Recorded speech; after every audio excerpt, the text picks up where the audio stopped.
Hi everyone and welcome to a new video where I will introduce another free feature from Advanced Installer, the font registration. Let's suppose you are developing an application that uses a custom font. When your end users install the application, they may report that the font is not displayed correctly on their machines. And this can happen if the font is not installed in the Windows operating system. It's not enough to add a custom font to the virtual file structure of the installation package, you also need to install it. Fortunately, with Advanced Installer, this task is very simple thanks to its modern, user-friendly interface. So let's see how to achieve this. Here I have the font I want to install. First, let's open a text editor to see that the font is not installed in the Windows operating system.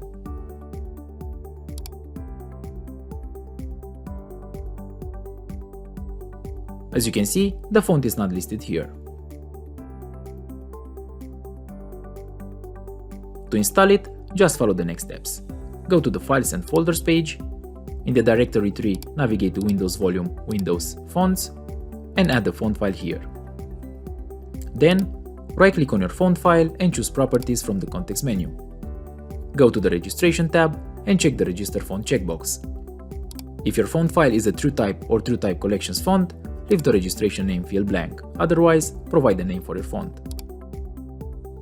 And that's all, Advanced Installer will take care of the rest.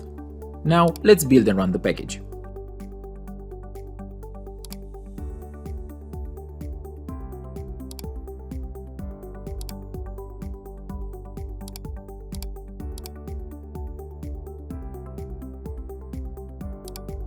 Let's check if the font has been successfully installed.